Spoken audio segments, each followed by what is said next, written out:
আসসালামু আলাইকুম প্রিয় দর্শক, আপনারা দেখতে পাচ্ছেন এই বর্ষাকালে গ্রামের চমৎকার কিছু দৃশ্য। যখন বর্ষা আসে আকাশ তখন বেশিরভাগই ঘোর অন্ধকার থাকে, কালো মেঘে ছেয়ে থাকে। নদীর পানি, খাল বিলগুলো একদম টইটুম্বুর হয়ে থাকে। তখন গ্রামের দৃশ্যটা অসাধারণ হয়ে যায়, অসম্ভব সুন্দর হয়ে যায়।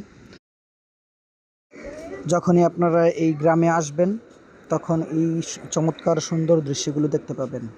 গ্রামের এই ছোটোখাটো এই খালবিল এবং বড় বড় নদীতে দেখবেন আপনারা ছোট ছোট নৌকা, বড় নৌকা, কত সুন্দর এই দৃশ্যগুলো দেখতে পাবেন। যখন আকাশে মেঘ জমে তখন এই নদীর মাঝখানে থেকে এটার দৃশ্যটা কত সুন্দর দেখা যায় আপনারা দেখতে পাবেন। যদি আপনারা এই শহরে বাস করেন, এই গ্রামের সৌন্দর্যটা কখনোই উপভোগ করতে পারবেন না। আপনারা যদি গ্রামের সত্যিকারের প্রকৃত প্রাকৃতিক দৃশ্য উপভোগ করতে চান তাহলে আপনাকে অবশ্যই গ্রামে আসতে হবে। গ্রামের সৌন্দর্য কখনোই শহরে পাবেন না। শহরে শুধু এই মানুষের কোলাহল, ইট পাথরের দালান কোটা, সারাক্ষণ শুধু মানুষের চেঁচাচেঁচি, মানুষের হই হুল্লোড়, যার কারণে শহর কোনো সময় আমার কাছে ভালো লাগে না।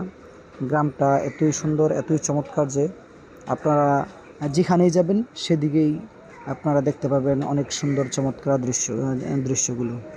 এই বড় বড় নদীর মধ্যে দেখেন বড় বড় এই যে বোলডোজার, এই বড় বড় নৌকাগুলো যাতায়াত করে। আবার মাঝে মাঝে অনেক সময় ছোট ছোট ডিঙি নৌকাও যাতায়াত করে। এই যে আপনারা দেখতে পাচ্ছেন একটা ড্রেজার, এই ড্রেজার দিয়েই এই বড় বড় নদী থেকে বালু উত্তোলন করা হয়। এগুলোকে নদীর এই আমাদের এই নদীর জন্য এগুলো একটি হচ্ছে আমার মনে হয় আজরাইল, কারণ নদী ভাঙনের জন্য সবচেয়ে বড় দায়ী যেই জিনিসটা সেটা হলো এই ড্রেজার। এই ড্রেজার দিয়ে মানুষ সারাদিন বালু উত্তোলন করে।